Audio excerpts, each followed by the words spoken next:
Приветствую вас на канале Бурмикс. Пришло время заквасить капусту. И будем квасить не абы как, а по рецепту 1861 года из книги Елены Ивановны Малаховец. Для вашего удобства я все пересчитал в граммы и даю вам ингредиенты на 1 килограмм капусты. Специально для этого видео отдельно я заквашу капусту по тому рецепту, по которому я готовлю каждый раз. Капустка получается изумительная. А вот в конце видео мы сравним мою традиционную капустку с капустой по старинному рецепту, которую мы приготовим сейчас. Поехали! Первым делом подготовим соляной раствор. В холодной воде растворяем крупную соль и отставляем ее пока в сторону. Так как я на пробу буду готовить всего 2 килограмма капусты, я беру вилок чуть больше 2 килограммов и снимаю 2 целых листа. Они нам пригодятся позже. Капусту я разрезаю напополам. Очень важно, чтобы капуста была плотная, упругая. Тогда и результат у вас будет хорошим. Пол вилка я разрезаю еще наполовину. Удаляю кочерышку и тонко ножом шинкуем капусту. На крупной терке натираем морковь. Теперь нашинкованную капусту промываем в ледяной воде. Затем откидываем ее на дуршлаг и даем стечь лишней воде. Перекладываем в глубокую чашу, добавляем морковь, соль и, конечно же, семена тмина, которые придают капусте некую пикантность. На мой взгляд, тмин в квашеной капусте просто необходим. Теперь перемешиваем капусту. Буквально ее мнем, чтобы капуста дала сок. Это очень важно. Теперь дно емкости, в которой мы будем заквашивать капусту, присыпать ржаной мукой. У меня на это ушло буквально пол-ложки.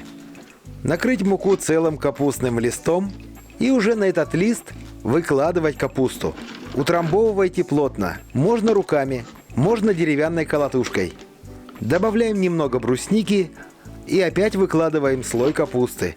И так слоями выкладываем до самого верха. Последний слой капустный. Теперь выливаем в капусту соляной раствор и выкладываем оставшуюся капусту вместе с соком в емкость для заквашивания. И опять хорошенько утрамбовываем, пока сверху не начнет появляться сок. Когда это произойдет, выкладываем сверху капустный лист, ставим блюдце и сверху кладем гнет. Я использую вот такую конструкцию. Беру пиалу и в пиалу кладу килограммовый блин от гантели. Очень важно, чтобы металл не соприкасался с рассолом, иначе капуста будет потеряна. Оставляем капусту на сутки. Итак, прошли первые сутки. Разбираем верхнюю конструкцию, убираем верхний лист и теперь обязательно нужно проколоть капусту.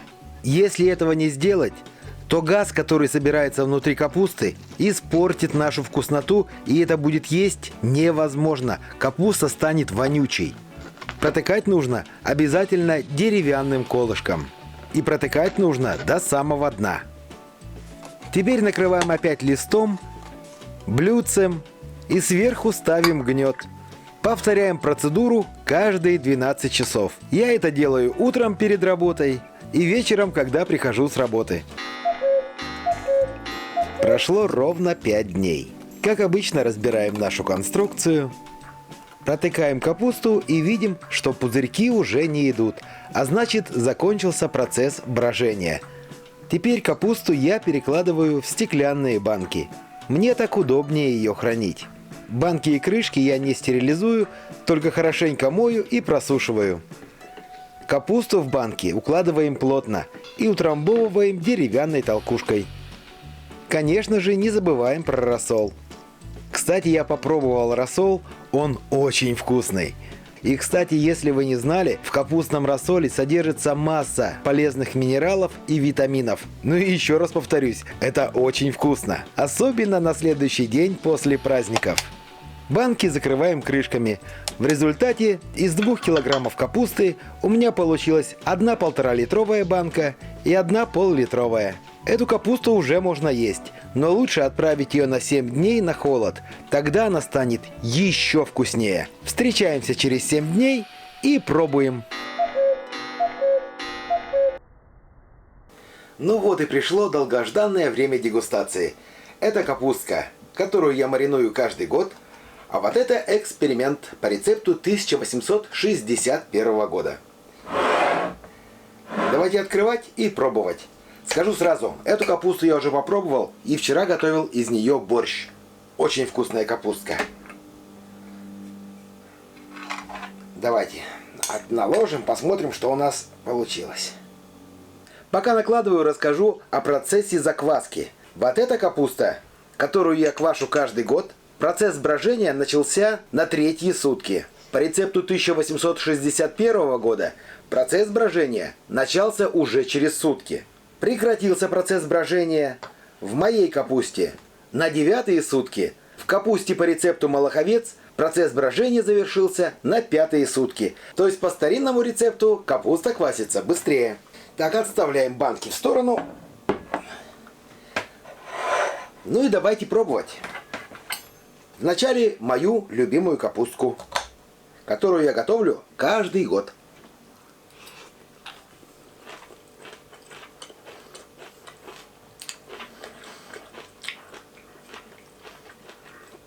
Как всегда, великолепно. Сочно, хрустяще. Очень вкусно. Не кисло, не солено. Вот как надо. Изумительная капустка.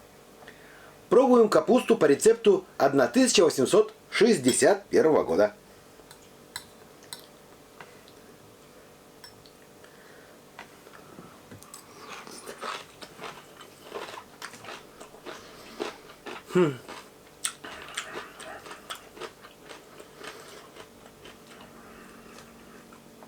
Ну и вот, друзья, о чем я и говорил. Все познается в сравнении. Эта капуста, она более сочная и еще более хрустящая. Прям такая вот свежая-свежая. Прям как-то, как объяснить? Короче, это круче. Она более сочная, более хрустящая и готовится быстрее. Вот. Так что я теперь буду готовить только по этому способу. Не знаю, что дает ржаная мука. Так я и не понял. Потому что по вкусу они почти идентичны. Но, наверное, так надо. Не зря же и раньше так делали. Ну, готовьте тоже по этому рецепту, и будет вам счастье. Ну а я пока с вами прощаюсь. До новых вкусных рецептов. В следующей программе или через программу я приготовлю из этой квашеной капустки великолепный закусочный быстрый салат. Так что не пропустите. Ну а пока, пока. Бормикс.